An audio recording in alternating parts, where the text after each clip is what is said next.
വിഴിഞ്ഞം അന്താരാഷ്ട്ര തുറമുഖത്തേക്കുള്ള റെയിൽപാതയുടെ നിർമ്മാണം 2028 ഡിസംബറിനുള്ളിൽ പൂർത്തിയാകും. ബാലരാമപുരം റെയിൽവേ സ്റ്റേഷനുമായി തുറമുഖത്തെ ബന്ധിപ്പിക്കുന്നതായിരിക്കും റെയിൽപാത. 10.76 കിലോമീറ്റർ നീളം വരുന്നതാകും റെയിൽപാത.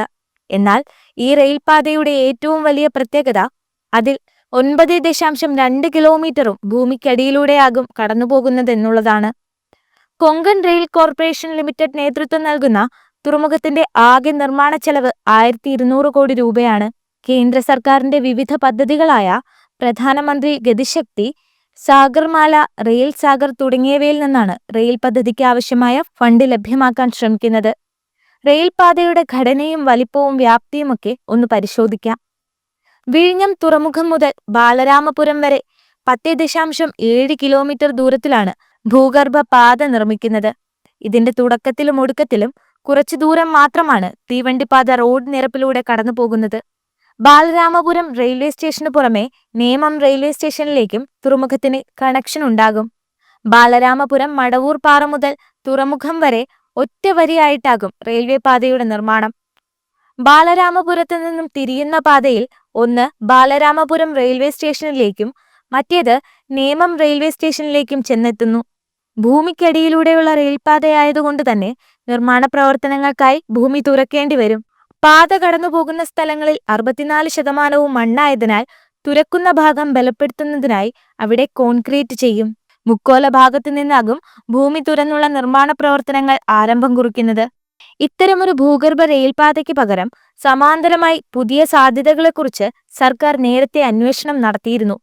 വിഴിഞ്ഞം അന്താരാഷ്ട്ര തുറമുഖ കമ്പനിയോട് അതുപ്രകാരം വിഴിഞ്ഞം ബാലരാമപുരം പാതയ്ക്ക് പകരമായി നിർദ്ദിഷ്ട ഔട്ടർ റിംഗ് റോഡ് വഴി റെയിൽപാതയ്ക്കുള്ള സാധ്യത പരിശോധിക്കാൻ സർക്കാർ നിർദ്ദേശം നൽകുകയും ചെയ്തിരുന്നു. ഔട്ടർ റിംഗ് റോഡിൽ ഉപരിതല പാതയോ എലിവേറ്റഡ് പാതയോ നിർമ്മിക്കാനാകുമോ എന്ന് പഠിക്കാനായിരുന്നു നിർദ്ദേശം.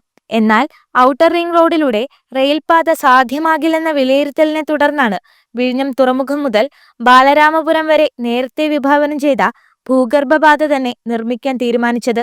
കൂടാതെ നിരപ്പില്ലാത്ത റോഡിലൂടെയുള്ള റെയിൽപാത നിർമ്മാണത്തിന് ചെലവ് കൂടും. നിലവിൽ ലക്ഷ്യമിട്ടിരിക്കുന്നതിനേക്കാൾ കൂടുതൽ സ്ഥലം ഏറ്റെടുക്കേണ്ടി വരുമെന്നുള്ളതും ഭൂഗർഭ റെയിൽപാത എന്ന തീരുമാനത്തിലേക്ക് തന്നെ സർക്കാരിനെ എത്തിച്ചിരിക്കുകയാണ്.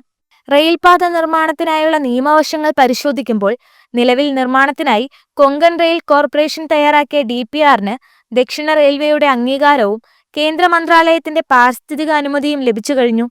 തുറമുഖ കമ്പനി ക്യാബിനറ്റ് വിഴിഞ്ഞം മുതൽ ബാലരാമപുരം വരെയുള്ള ഭൂഗർഭ റെയിൽപാത നിർമ്മാണത്തിനായി അനുമതിക്കുള്ള അപേക്ഷ സമർപ്പിച്ചിരിക്കുകയാണ്.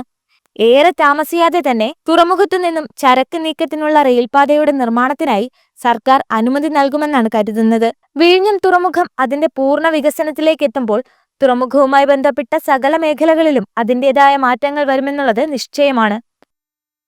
തുറമുഖത്ത് നിന്ന് ദേശീയപാതയിലേക്കുള്ള ഗതാഗത സൗകര്യത്തിനായുള്ള വികസന ശ്രമങ്ങൾ തകൃതിയായി നടക്കുകയാണ്. ദേശീയപാതകൾക്ക് വീതി കൂട്ടും. അതിന്റെ ഭാഗമായി സർവീസ് റോഡുകൾ നിർമ്മിക്കും. സർവീസ് റോഡുകൾ വികസിപ്പിക്കുന്നതിനുള്ള ചുമതല അദാനി ഗ്രൂപ്പിന് തന്നെയായിരിക്കും. സർവീസ് റോഡ് വന്നുചേരുന്ന ജംഗ്ഷന്റെ അടുത്തായ ദേശീയപാത മീഡിയൻ മുറിക്കേണ്ടി വരും. ഇതിനായി ദേശീയപാത അതോറിറ്റിയും അധികൃതരുമായി നിരവധി ചർച്ചകൾ നടത്തിക്കഴിഞ്ഞതിന്റെ അടിസ്ഥാനത്തിൽ അന്തിമ തീരുമാനം ഉടൻ ഉണ്ടാകുമെന്നാണ് കരുതുന്നത്. തുറമുഖത്ത് നിന്നും ദേശീയപാതയിലേക്കുള്ള റോഡ് നിർമ്മാണം അവസാന ഘട്ടത്തിലാണ്. റോഡ് ഗതാഗതം സാധ്യമാകുന്നതോടെ തുറമുഖത്ത് നിന്നുള്ള ചരക്ക് നീക്കം എളുപ്പമാകും. കേരളത്തിന്റെ വാണിജ്യ മേഖലയിലും സമ്പദ്ഘടനയിലും വലിയ മാറ്റങ്ങൾ വരുത്തുന്നതാണ് വിഴിഞ്ഞം അന്താരാഷ്ട്ര തുറമുഖം.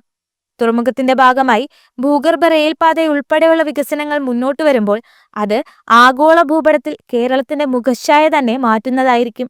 എല്ലാ മേഖലകളിലേക്കും ഈ വികസനം വ്യാപിക്കുകയും ചെയ്യും.